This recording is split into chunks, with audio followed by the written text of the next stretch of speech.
All right, so welcome to Programming for Impact with me, Val Wimes at Socially Immersed. Socially Immersed is a social platform that fosters humanitarian engagement to maximize local to global impact. We actually were consultants for the longest, but we switched over into a platform model that benefits the nonprofit owner, the individual, and even the funder. So today we are just going through a 6-part process to check your plans and your processes. So when I first begin building any type of program, I like to start with the reflection piece. And with the reflection piece, I break it really into just 2 giant sections. One is for management and the other one is for impact. So when it comes to management, this is about you, people, time, and understanding what busy is versus productive. This presentation is very text heavy. So I do have a link to the presentation that you can get, as well as if you want this recording for later. But if you do want to screenshot now, by all means, you can. I just know that sometimes we have these webinars and we're dropping so much information that people forget to what to write essentially when they hear certain things. So I try to put majority of my thoughts on the screen when it comes to building out programs. So some key things to really just note is first around yourself. If you're just not a disciplined and organized person, there really isn't any way to guarantee that you will translate that over when it's time to run, whether it's a business, a social enterprise, or a nonprofit organization. Another thing is, are you complicating things? And what I mean by that is a lot of founders start and they have these big grandiose ideas, which is beautiful to be ambitious. But when it's time to actually break that down into steps, it becomes so difficult.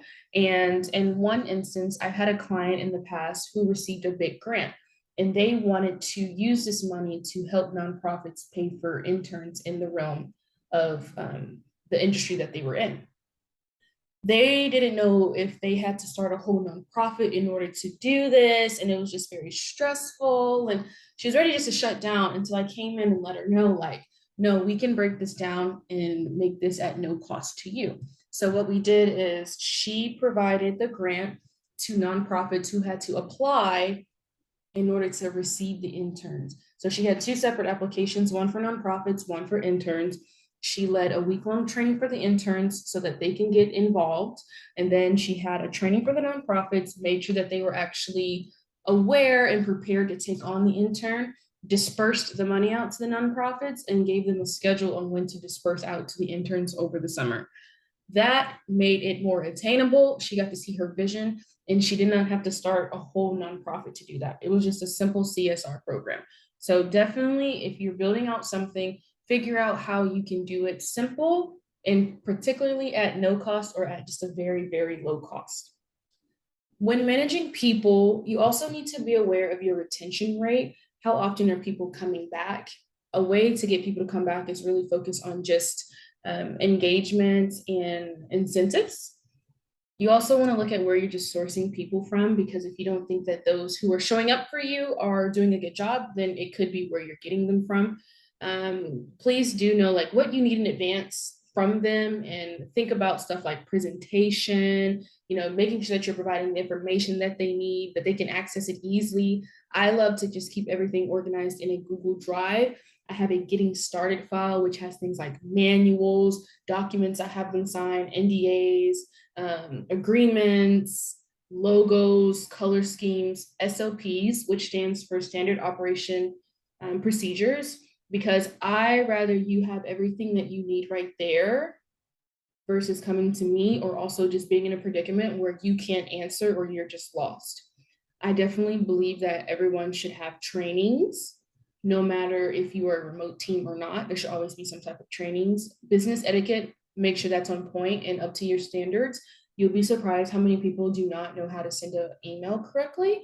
In addition to that, just checking if you do have people sending emails on your behalf, what is their email address? Nobody wants to receive an email from hotgirl1212. That's very inappropriate. Then I'd also just like to mention that many founders like to boast about their partners and partnerships, which is definitely a good thing when it comes to grant writing, for instance. However, just making sure that the partners are strategic and actually working for you is important. And a way to do that is to have some data that backs up your claim. So if you partnered with so and so, did you see an increase in followers or your newsletter or something like that? We don't need to just be partnering with people just so that we can have things to post for social media. Managing your time, just figuring out how you work and what's best way for you to track your task and stay on task at that. And then finally, busy versus productivity. You want to be productive, not busy. I am not a person who will sit in 8 meetings a week if there's no need. Some things you can automate, whether it's sending an audio message, an email, or you just have like certain triggers if you're really smooth with the digital tools. But you want to aim to be productive, not busy. And that should be something you definitely look at in your reflection period. And the next thing is just impact. A lot of people have to stop and ask, am I providing a need that they need or a need that I think they need? And you can easily identify this by looking at data, but simply also just asking the population you're trying to serve, figuring out what your long-term plans is and write it down, write the vision and make it clear. It's really good to have a 1, 3, and 5-year plan, not only for others to see how you intend to grow over time, but for yourself to follow. And you need to know what your capacity is. I think that's also a very important one. Many people want to do big things, but they don't have the space to do that. And you can definitely grow your capacity over time, but just being realistic will help you have more success. Finally, I just love data. So please look at what data says, look at the data that you've collected if you've already started, and just making sure that you're using that data to influence your next programs. And then finally, thinking about how you generate money and how you can generate money. Grants are cool and all, but that's not the top way that nonprofits are funded. I'm sorry. Individuals giving is actually way more than that, but a lot of people fail to realize that as a nonprofit, if it's something within, your mission still, you are allowed to charge. So like I know people who have after school programs who charge the school. So definitely in this reflection period, lots and lots of research, and just ideas flowing and being raw. You've got to be raw. Because when that research comes in, now you can deep dive. I have, again, just some quick questions. I gave myself 3 minutes. It's like, okay, what are some things that I can think of real quick? And that is what's on the left.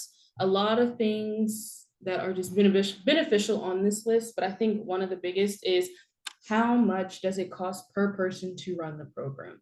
When you can have a per person cost that shows that you really thought this out, that shows that you know what to fundraise for, and it's easy for someone to say, oh, all it costs is for me to, pay $200 and I can help a student for the whole year. Oh, I'll do that. Versus saying, hey, can you donate to our students? So I definitely highly recommend knowing what your cost per person is. And then just knowing that there are free resources for nonprofits and digital tools like Canva Pro.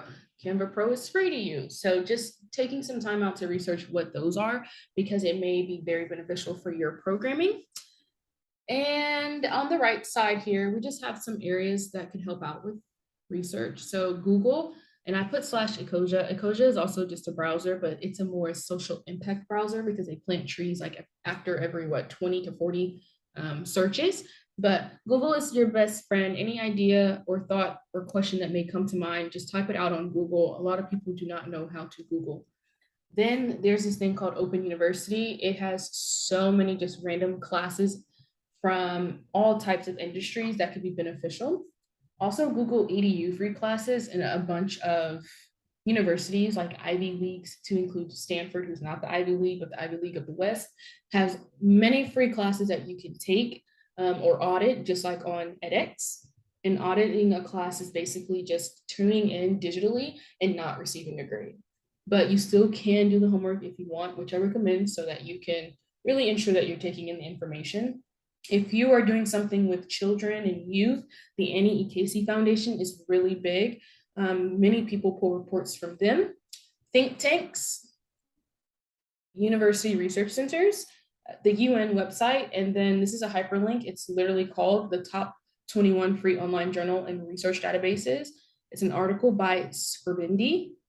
recommend checking it out. All the databases are free, and just data rules, data rules. But this is the research and planning side. And if you want to screenshot, you can, but again, these slides will be emailed. I included this from a previous webinar I did over a year ago that I found, because some programs are definitely heavily volunteer ran. And if that's the case, just make sure that you look at these items for the onboarding, making sure that you have your volunteer application, the types of trainings, and even management systems to have specifically around volunteers, because they are representing you at the end of the day, and you want them to be on point. And it is definitely a thing to use volunteers outside of just outreach events.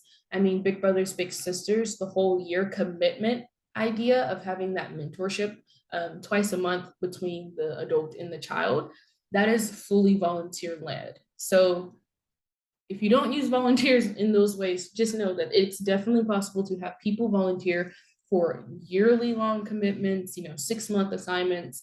But if they are dealing with youth, especially, please, please, please don't forget the background checks, the certified trainings, the CPR, first aid kits, have all their contact info, all their signed paperwork, and you have to have some type of training, crisis management, anti-racism, how to work with vulnerable populations, language barriers, cultural competency. Even if you be like, oh, all my volunteers look like me, it's still really good to go through these trainings, because all skin folk ain't kinfolk. And that isn't just in a negative way. It's basically even just saying that all of our experiences are different, and you just want to make sure that as the boss, you are setting the standard across the board. But after we research and plan, we definitely go into executing. We want to execute and record. So I have this example right here of a SMART goal and maybe what that data looks like a part of the recording. But when you execute, please just know that things will definitely start off rough. I'm not saying go in with the mindset like, oh, we just started, so it's going to be rough, so that you accept just poor results. And if you plan, you definitely will have a less rough start than others, but definitely note take what could have been better, have team debriefs, set timeframes of when you're going to record the data, and how often you want to have these meetings. Make sure your metrics are being looked at, and if you are going to collect data, how are you going to do it? It's one thing to say, oh, I'm going to look for this, this, and this. Okay, but how? Whether that's spreadsheets or surveys, whether that's Google Forms, just knowing what that how is. Definitely record for social media and websites. If you are taking photos though, please, please, please have permission of those you are serving. And if you are taking far out photos, please try not to have people's faces in it, especially if it's like the homeless population and children. You never know who's running from people. And with all the technology in the world today, you can easily take a little fraction of a picture and get it digitally scanned to find who you're looking for. So please just be mindful of that, and have people sign a document somewhere, even if it's digitally, that they are allowing you to take photos and videos of them. And then just have feedback from your team always. Team meetings, even specifically just to look at data to ensure that you guys are on track and are doing what you said you would do. Pre and post feedback from the population service, always beneficial. Sometimes people's work, for instance, people who work in like after school programs. Oh my gosh, that presentation says after. Anyway, you can do after like every 6 or 9 weeks. You can do after every semester, not just at the beginning of the year and at the end of the year. And of course, if analytics are possible through your digital tools, look at that, because that will tell you a lot. So the example is an after school program. You want to be specific. We want to increase attendance for the students. We want to increase their grades, but we also want to immerse them in film, because the creative economy is booming and expected to be, X amount of billions or trillions of dollars by 2050. So you got really specific. And it's, so how are you going to measure that? And we can know this by tracking, attendance reports and report cards and progress reports. Will this be achievable? How will you achieve it? Well, if our program is 3 hours a day, we'll start off with maybe like a 20 to 30-minute snack. Then we'll go into a hour or 45 minutes of homework time, or even if students don't have homework, they have to do some type of educational time, even if it's fun, make it fun, but homework time. And then they follow up with some type of film curriculum. And then is it realistic? Yes, because we've already planned out the curriculum to make sure that each day they're actually learning something that builds upon. It's not just random come and what are we going to do today? Yes, it's realistic because I have enough team members and staff there. I have enough equipment. I have everything that I need in timely manner. Let's say that we want to do this in a 30-day trial period. After you go through these SMART goals and you run your program for the first 30 days, you can have results such as, oh, already we've seen 4 out of 5 students have a grade increase and an attendance increase. Then we have 100 students that we've served, and though we had 100 people sign up with us, we are averaging 85 kids a day, which is really good. And then you can even come back and say, after 30 days, we realized that each student cost us $8 a month. So it will cost $96 per student a year. If you can really get into it like that, that is going to be the best. When you are doing your cost per student or cost per person, yes, there's stuff around that person and there's like food and things, but don't forget that staff and any type of equipment that you have to use in order to bring whatever your programming is to that person is included in the price. But this is just an example of what execute and record would look like. After we execute and record, we would then repeat and scale or not. So before you get to the scaling part, you just need to know when to stop or pivot. Then you need to send any type of program additions. So let's say that, oh, we did film and now we want to add music, or now we want to add, STEM. Okay, if you're going to add STEM and you now have 3 sites, add it to the one that's just the most successful and the one with the most structure. Don't add it to the newest site just because, especially if it's not prepared and just running seamlessly like you needed to. And then scale when you have proven success. But let's say you're ready to scale. First, you need to discuss with your team when it comes to scaling, whether that's the next site or the next program. You want to make sure that it works. Make sure that whatever you're doing, it works. And then make sure that you can actually afford to scale. And then think, should you scale? Will this be too much on your team? Will you have enough staff to do that? Will it water down your programming? Will it stretch you? Do you think that the students that you're going to move to, if you work with students, will get the same value? This is the discussion part. Then move on to step 2 for planning, which is, do you need to alter anything that worked at the first program with the first site? What needs to be changed, if anything? Are new partners needed? And who do you need to conversate with in order to launch your expansion? Then prep it. This is the getting everyone and everything ready phase. So if we're going back to our example with the after school program, if you are going to a new school, all the new people that's going to that school, you need to update, any SOPs. Again, those are the operating procedures, any manuals, do some more trainings, sign documents, all of that. Make sure the correct equipment's there. Just make sure everything is ready so that when you go to step 4, you can launch and follow that successful process that you've already laid out, collect that data, share, and repeat. And you just keep going. This is an easy framework. Once you get it done, you can easily replicate. You just need to always discuss with your team and your board, should we scale? When do we stop? When do we add on the next big thing? So I'm definitely a platforms person, and a part of just organization and management is all the beautiful digital tools that exist. So these platforms have a free plan. Project management systems are going to be listed here: customer relationship management tools, scheduling tools, and forms. Again, you can screenshot, but the presentation will be sent. I also wanted to include some more just platforms and tools that might be useful to your project. This is taken out of my Project Guru accountability planner. So again, it'll be sent out to you.